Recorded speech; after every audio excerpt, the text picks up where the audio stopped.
Tafsir Al-Azhar Quran Surat An-Nisa ayat 93 bagian kedua. Pendapat Ibnu Abbas yang jadi perbincangan ulama ini dapat kita pahamkan menilik bagaimana rusak binasanya jiwa seseorang yang telah membunuh orang.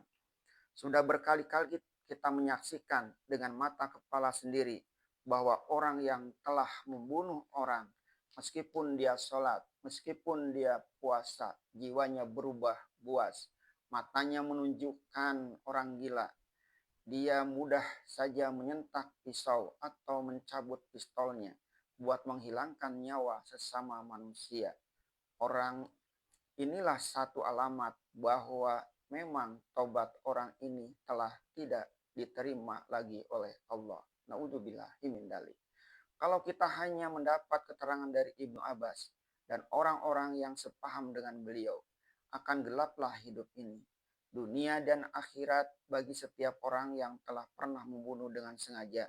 Saking besarnya ancaman Allah atas perbuatan ganas ini, syukurlah kita jumpa juga satu tafsiran yang membuka sedikit pintu, yaitu keterangan dari Alama Az-Zamakhsyari, pengarang tafsir Al-Kasyaf. Kata beliau, dalam ayat ini terdapat ancaman besar, menggurung, menggeledek, karena dia adalah satu kejahatan sangat besar dan nista yang amat ngeri. Sehingga besar dan nista yang amat ngeri. Sehingga terdapat satu riwayat dari Ibnu Abbas bahwa tobat pembunuh dengan sengaja tidak akan diterima. Dan satu keterangan lagi dari Sufyan bahwa ketika beliau-beliau itu menuruti sunnah Allah dan Rasulnya di dalam keras ancamannya terhadap dosa ini, padahal tidak ada satu dosa betapapun besarnya yang tidak diampuni oleh Allah. Kalau orang tobat dengan sungguh-sungguh, sedang syirik saja sebagai dosa yang lebih besar daripada membunuh, lagi dapat diberi tobat oleh Allah, sebagaimana tersebut di dalam dalil-dalil yang nyata.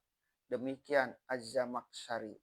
Berkata pula Ibnu Qayyim di dalam Jawabul Kafi, hasil penyelidikan dalam perkara ini ialah bahwa suatu pembunuhan adalah bersangkutan dengan tiga kewajiban. Pertama, hak Allah. Kedua, hak orang yang terbunuh itu sendiri.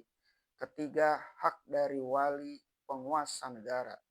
Apabila si pembunuh segera menyerahkan diri kepadanya dengan segala ketundukan dan kemauan sendiri, menyesal atas perbuatan itu, serta takut akan Allah, dan disertai dengan tobat nasuha, maka dia telah membalas kewajiban kepada Allah dengan tobat itu. Dan dia telah membayarkan kewajibannya kepada penguasa dengan segera menyerahkan diri. Maka hakimlah yang memutuskan hukum apa yang akan diterimanya. Entah berdamai dengan keluarga si korban atau adanya pemaafan. Tinggal satu hak lagi, yaitu kewajibannya terhadap si pembunuh sendiri, yang niscaya Allah sendiri yang akan mengganti kerugiannya di hari kiamat tersebab kesalahan hambanya yang telah tobat itu. Dan Allah akan mendamaikan di antara dua hambanya. Dengan demikian hak si korban tidak akan disia-siakan Allah. Dan tobat hambanya yang tobat pun tidak pula akan ditolak. Demikian Ibnu Qayyim.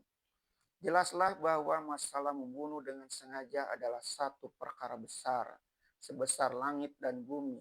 Sehingga ada hadis yang diriwayatkan oleh Tirmizi daripada Abu Sa'id Al-Khudri dan Abu Hurairah, bahwa kalau sentana seluruh penduduk semua langit dan penduduk bumi ini semuanya bersekongkol membunuh seorang mukmin, maka semuanya yang bersalah itu akan dihamburkan Allah masuk neraka. Ayat ini turun dalam rangka ayat-ayat yang sebelumnya dan ayat-ayat yang mengikutinya, yaitu dalam suasana perang. Kita tahu bahwa di dalam perang menurut syarat-syarat yang tertentu sudah dihalalkan membunuh musuh sampai tewas. Sampai di dalam surah Muhammad ayat 4 dibuka keizinan membunuh musuh tersebab perang dengan memotong lehernya dengan tepat. artinya menyegerakan matinya atau mendesak pengorbanan perang sampai musuh itu tunduk dan tertawan. Dan kalau perang selesai, yang tertawan itu boleh menebus diri atau ditebus oleh keluarganya. Memang begitulah kalau telah perang. Tetapi betapapun hebatnya suasana perang, karena menjaga jangan sampai terjadi pembunuhan dengan keliru, sebagaimana tersebut di ayat atas tadi, baik keliru kepada sesama Islam atau keliru kepada orang yang belum Islam, tetapi perlindungan dengan janji. Apatah lagi jangan sampai terjadi pembunuhan dengan sengaja karena melepaskan sakit hati atau tamak akan harta benda rampasan misalnya. Maka datanglah lanjutan ayatnya.